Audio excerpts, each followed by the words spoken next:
નમસ્કાર, હું દેવશી બારડ. વીટીવીના વિશેષ કાર્યક્રમ ગામડું બોલે છે માં આપનું હાર્દિક સ્વાગત છે. અત્યારે ગુજરાતની અંદર પાણીની સમસ્યા વિકટ છે. ગામડે ગામડે પાણીની સમસ્યાને નામે રમખાણ શરૂ થયા છે. આ સમયે પન્નાલાલ પટેલ આપણને યાદ આવે છે. છપ્પનિયા દુકાળની અંદર પન્નાલાલ પટેલે લખેલી મળેલા જીવકૃતિ આજે ગુજરાતના દરેક લોકોને મોઢે હશે. એના પાત્રો જીવી અને કાળુ એ આજે દરેક ગુજરાતીના ચહેરાઓ પર રમતા હશે. આ સમયે આજે આપણે ગામડું બોલે છે કાર્યક્રમની અંદર મેઘરજ તાલુકાના એ ગામોમાં ફરીશું જ્યાં પન્નાલાલ પટેલે આ કૃતિનું સર્જન કર્યું છે. આ ઉપરાંત એક કાળિયા કુવા નામનું ગામ છે જ્યાં 1956ના દુકાળની અંદર ગામ લોકો કેવી રીતે આ કુવામાંથી પાણી ખેંચીને જીવા એની વાત કરીશું. આ ગામ છે એ રાજસ્થાન અને ગુજરાત બોર્ડરને કિનારે આવેલું છે. ત્યારે બોર્ડરના ઇસ્યુની પણ ગામડું બોલે છે એની અંદર ચર્ચા કરીશું. અરવલ્લી જિલ્લાનો મેઘરજ વિસ્તાર અરવલ્લી ગિરિમાળાની અંતિમ પડાવ પર આવેલો છે.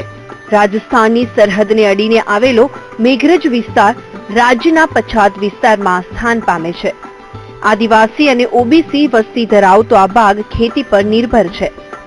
મોટા ભાગે આકાશી ખેતી પર નિર્ભર રહેતો આ ભાગ આ વર્ષે સૂકો ભટ્ટ છે. ગામડું બોલે છે માં આ વખતે અમે અરવલ્લી જિલ્લાના મેઘરજ તાલુકાના આ સૂકા વિસ્તારની સ્થિતિ જાણવાનો પ્રયાસ કર્યો છે. આ એ જ વિસ્તાર છે જેના પરથી ગુજરાતના જાણીતા લેખક પન્નાલાલ પટેલે માનવીની ભવાઈ નામની અમરકૃતિનું સર્જન કર્યું હતું. માનવીની ભવાઈમાં છપ્પનિયા દુષ્કાળમાં આ વિસ્તારમાં લોકો કેવી રીતે જીવતા હતા તે બતાવવામાં આવ્યું છે. આ છપ્પનિયા દુકાળમાં વિચાર વચ્ચે અમે મેઘરજ તાલુકાના કાળિયા કુવા ગામે પહોંચ્યા. કાળિયા કુવા ગામ ગુજરાતનું છેલ્લું ગામ છે. ગામ પાર કરો એટલે રાજસ્થાન આવી જાય છે. કાળિયા કુવા ગામ છપ્પનિયા દુકાળનું આદર્શરૂપ ઉદાહરણ છે. આ વર્ષે ગુજરાતમાં દુકાળની સ્થિતિ છે. લોકો બેડા પાણી માટે વલખા મારી રહ્યા છે. ત્યારે ગામડું બોલે છે માં અમે આજે તમને છપ્પનિયા દુકાળી કડવી યાદો અને વર્તમાનની સ્થિતિ બતાવીશું. કુવા ગામની આદિવાસી વસ્તી ધરાવતું ગામ છે. ગામની વસ્તી 3000 છે. આ ગામમાં લોકો છૂટા છવાયા રહે છે. આખું ગામ 3 કિલોમીટર વિસ્તારમાં ફેલાયેલું છે. ખેતી પર નિર્ભર ગામ પાણીની તંગીના કારણે સૂકું છે.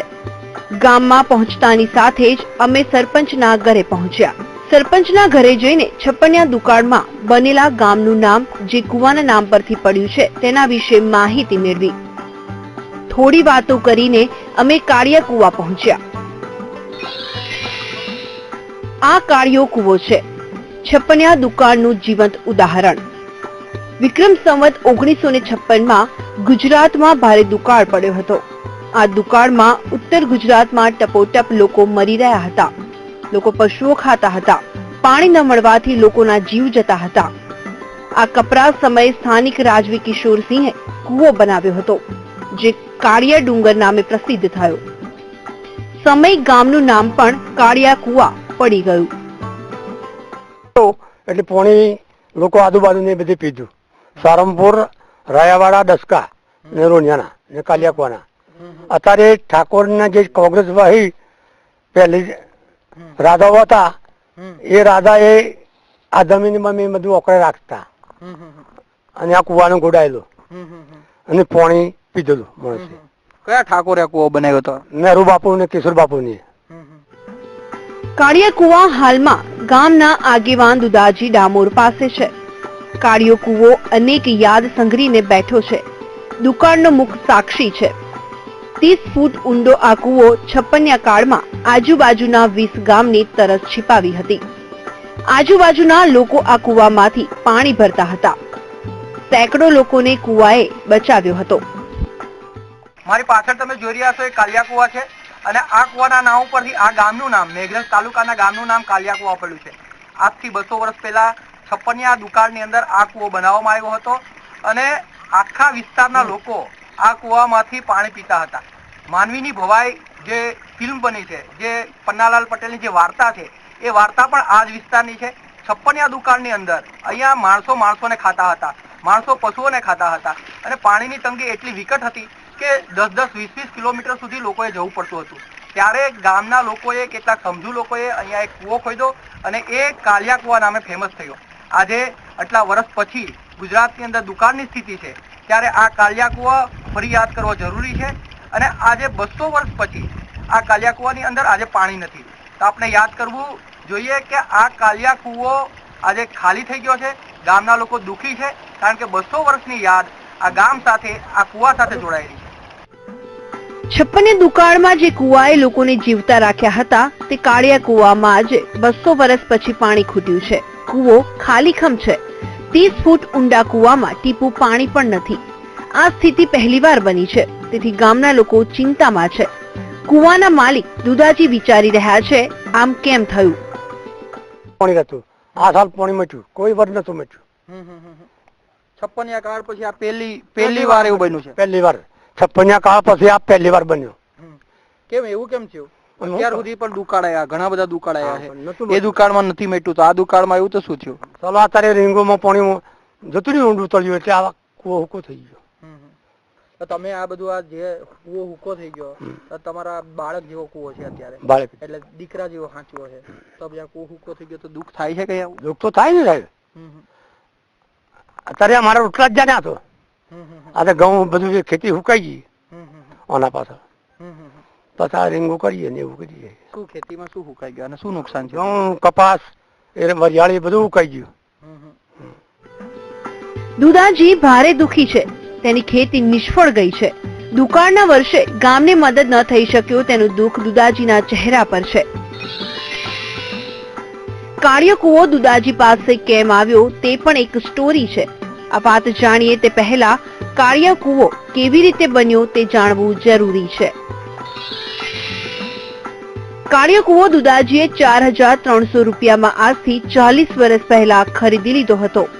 આ સમયે 4300 ની કિંમત બહુ મોટી હતી. ચાંદીની સિક્કાથી કૂવો ખરીદાયો હતો. અને દસ્તાવેજ બધી સરકારે લીધી એટલે પછી મેં વેચતી 4300 માં રાખી. એટલે આ જે રાજા મહારાજા હતા એટલે કે અથવા તો કોઈ ગામનું જે સ્ટેટ હતું, સ્ટેટનો જે કૂવો હતો, પછી તમે એની પાસેથી લીધો. હા, એના પાસે કેવી રીતે લીધો અને શું દસ્તાવેજ ત્યારે શું થયા હતા, કેટલા પૈસા હતા? ઈચ્છાના કાગળ પર દસ્તાવેજ એન્ટ્રી પાડી લીધી અમારે ખાતા પર. ખાતા પર એન્ટ્રી પાડી લીધી. બસ કેટલા રૂપિયામાં લીધેલો? 4300 માં. કયા વર્ષની વાત છે? આ લગભગ વચ્ચે થઈ ગયો 50 વર્ષ થઈ ગયો. 50 વર્ષ. ત્યાં તો 4000 એટલે બહુ મોટી કિંમત કહેવાય. હા, મોટી. કારણ કે હું ઘણી રૂપિયા ચો મળતા, રોકડા રૂપિયા થઈ રાખેલો. આ નોટો બોટો નથી. તો શું હતું? રોકડા રૂપિયા આપવાના. સિક્કા સોનાના સિક્કા હતા કે પછી કેવા? સોનાના સિક્કે થઈ રાખેલો. એ સમય ચાંદીના સિક્કા તમે આપેલા? હા. તો તમે ગામના સૌથી પૈસાદાર માણસ ગણાતા હશો ત્યારે? ઠીક છે, વ્યવહારથી વાણિયાને રાખેલું. સોના રૂપિયા આપેલા 4300 ઠાકોર મોરી કિશોર બાપુને. ત્યારે પાણીની તંગી હોવાથી નદી કિનારે પડતર જમીન પર કાળિયો કૂવો ખોદવામાં આવ્યો હતો.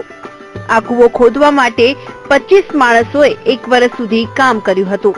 ત્યારે કોઈ સાધન ન હોવાથી લોકોએ ત્રિકમ, કોદાળી અને પાવડાથી કૂવો ખોદ્યો હતો. કાળે કૂવાએ અનેક તડકા છાંયડા જોઈ લીધા છે. 56 કાળમાં બળદની કોસથી પાણી કાઢવામાં આવતું હતું.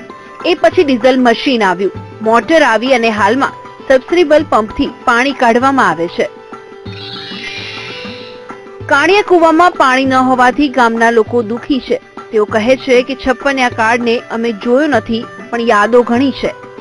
એ સમયે કૂવો ન સુકાયો તો આજે કેમ સુકાઈ ગયો તે સમજાતું નથી. ગામના કેટલાક લોકો કહે છે ઉપરવાસમાં નદી પર બંધ બાંધી દેવામાં આવ્યા છે. આ કારણે નદીના વહેણ બંધ થઈ ગયા છે. 100 વર્ષના સમય દરમિયાન આજે પહેલી વાર કૂવામાં પાણી મટી ગયું. બાકી તો પાણી આખા ગામમાં પાણી મટી જતું, બાકી આ કૂવામાં પાણી નતું મળતું. એટલું આજે આવું કેમ થયું છે?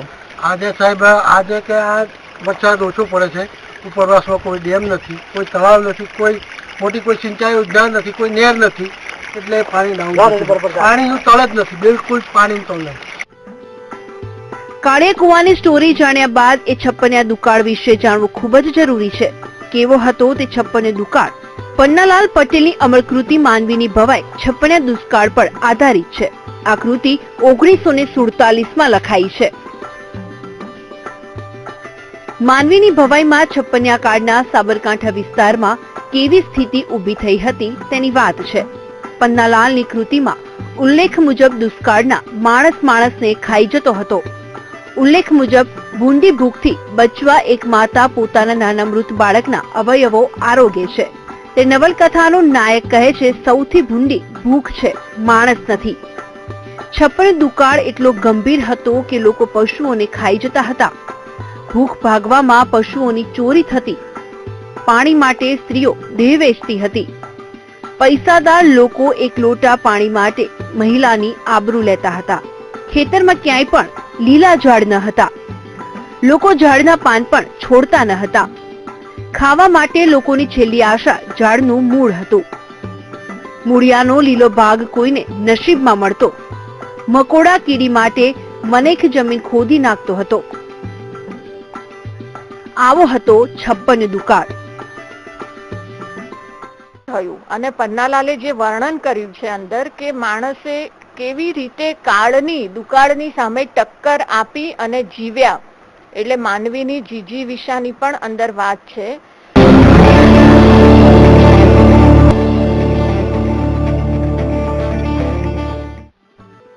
છપ્પનિયા આ દુકાળની યાદો આજે કાળિયા કુવા ગામમાં ફરી તાજી થઈ. ગામમાં આજે પાણીની ભારે તંગી છે. એક બેડા પાણી માટે ગામના લોકોએ વલખા મારવા પડે છે. સરકાર દ્વારા દુકાળમાં પાણીની વ્યવસ્થા ન હોવાથી આ ડંકી પર જ પાણીનો આધાર છે. જો કે ડંકીના તળ ઊંડા ગયા હોવાથી લોકોએ પાણી માટે દૂર જવું પડે છે.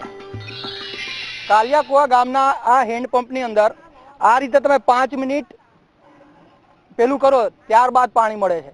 એટલે 5 મિનિટ તમારે આ રીતે સતત કરવાનું હોય છે, પછી તમને પાણીનું એક ટીપું મળતું હોય છે. તો વિચારો કે આ ગામની અંદર પાણીની તંગી કેટલી હશે. આ ડંકી ઉલેચીને થાકો ત્યારે પાણી આવે છે. પાણી માટે લોકોએ બીજાના બોર પર જવું પડે છે. બોરમાં પાણી ઓછું હોવાથી લોકો પાણી ભરવાની ના પણ પાડી દે છે. છપ્પનિયા દુકાળની જેમ આજે એક બેડા પાણી માટે લોકો વલખા મારે છે.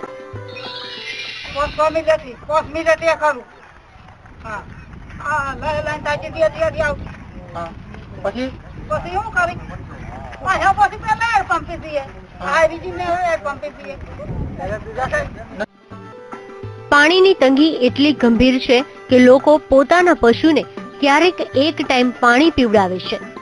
લોકો કહે છે કે આજે આવી સ્થિતિ છે તો છેલ્લા દિવસો કેવા હશે. કાળું મોઢું બધાનું પાણી લેવા એક દન ભરવા દે બીજા દન તો એવો જ, બીજું કોઈ દીધ ભરવા દે તાની એમને લાઈટ નું બાળી આપણને ભરવા દે. પાણી વગર ખેડૂતોનો પાક સુકાઈ ગયો છે. આજે ચારે બાજુ ખેતર ખાલી છે. જે ખેડૂતો પરેશાન છે. આ રીતે માથે હાથ દઈને ખેડૂતોએ બેસવાનો વારો આવ્યો છે. ગઈએ તો એ ના પાડી છે, બરાબર. બોર્ડરે જઈએ તો પણ એ ના પાડી છે કે ભાઈ અમારે અહીંયા મારે તકલીફ છે તો તમારે અહીં કઈથી પાણી, એટલે તમારે તોથી લો. કાળિયા કુવામાં પાણીની તળ ખૂબ નીચા ગયા છે. અંદાજે 800 ફૂટ નીચે પાણી છે. કુવાના દિવસો હવે ગયા. આજે બોરમાંથી એક નળી જેટલું જ પાણી નીકળે છે.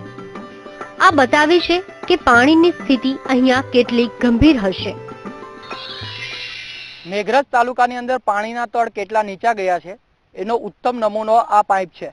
આ પાઇપની અંદર અત્યારે તમે પાણી જોઈ રહ્યા છો એ 400 ફૂટ નીચેથી બોરમાંથી આવી રહ્યું છે અને આ 5ની મોટરમાંથી આવી રહ્યું છે. સામાન્ય રીતે 5ની મોટર જ્યારે ચાલતી હોય ત્યારે આખો પાઇપ ભરાઈ જવો જોઈએ, પરંતુ આ જે પાણી આવી રહ્યું છે માત્ર થોડુંક જ છે, એટલે કે એક નાની નળી જેટલું છે. આની ઉપરથી ખ્યાલ આવશે તમને કે પાણીના તળ કેટલા નીચા ગયા છે અને પાણીની સ્થિતિ કેટલી ગંભીર અહીંયા છે. આ જે પાણી છે એ પણ અડધી કલાક આવી રહ્યું છે. અહીંના ખેડૂતોએ અડધી કલાક માટે પાણી મેળવવાનું, ફરી પાછી મોટર બંધ કરવાની, ફરી પાણી મેળવવાનું, આવી જે એક એક્સરસાઇઝ છે દિવસ દરમિયાન ચાલતી રહે છે અને આ પાણીથી માત્ર 1 કે 2 ક્યારા જ ખેતી થાય છે.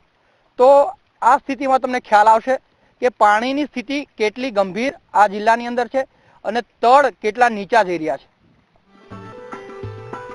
કાળિયા કુવા ગામની પાણીની સ્થિતિ અને દુકાળની યાદ તાજી કરીને અમે ચેકપોસ્ટ પર પહોંચ્યા. કાળિયા કુવા ગુજરાતનું છેલ્લું ગામ છે. આ ગામ બાદ રાજસ્થાન શરૂ થાય છે. કાળિયા કુવા ચેકપોસ્ટને 3 રાજ્યની સરહદ અડે છે. અમે અત્યારે કાલિયાકુવા ચેકપોસ્ટ ઉપર છીએ. કાલિયાકુવા ચેકપોસ્ટ એ ગુજરાતની મહત્વની જગ્યા છે.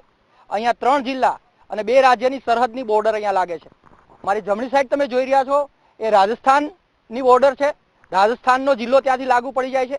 મારી પાછળ જે છે એ પંચમહાલ જિલ્લો છે જે ગુજરાતનો છે એ લાગુ પડે છે અને મારી સામે તમે જોઈ રહ્યા છો એ અરવલ્લી જિલ્લાનો ભાગ છે. આમ 3 જિલ્લા અને 2 રાજ્યની આ બોર્ડર છે. આ ઉપરાંત અહીંથી થોડાક આગળ નીકળો એટલે મધ્યપ્રદેશ આવી જાય છે. આમ 3 સ્ટેટના લોકો આ જે જગ્યા ઉપર ભેગા થાય છે. આમ આ જગ્યા છે એ 3 સ્ટેટના લોકો માટે ખાસ મહત્વની જગ્યા છે. ચેકપોસ્ટ પર 3 રાજ્યના લોકો તમને જોવા મળે છે. ગુજરાતી, હિન્દી અને મારવાડી આ વિસ્તારની સામાન્ય ભાષા છે. ત્રણેય ભાષાના મિશ્રણથી એક નવી જ બોલી બની છે. ચેકપોસ્ટ પર 3 રાજ્યનું કલ્ચર તેમની બોલીમાં જોવા મળે છે. ત્યાંથી અમે સિમરવાડા અમારે પાસે પડે એટલે બોર્ડર આ પડે કાલિયાકુવા, એટલે ત્યાંથી અમારે જવા આવવા માટે ઠીક છે, સારું. ચેકપોસ્ટની મુલાકાત લઈ અમે ગુજરાત રાજસ્થાન બોર્ડરના ગ્રાઉન્ડ ઝીરો તરફ આગળ વધ્યા. અહીંયા એક ખેતર ગુજરાતનું છે તો બાજુનું બીજું ખેતર રાજસ્થાનનું. આ રીતે તમને ગુજરાત અને રાજસ્થાનના વચ્ચે શેઢો જ નજરે ચડે છે. આ અદ્રશ્ય સરહદ તમને જોવા મળે છે. ગુજરાત તરફ કાલિયા કુવા છેલ્લું ગામ છે તો રાજસ્થાનમાં સરથુણા ગામ.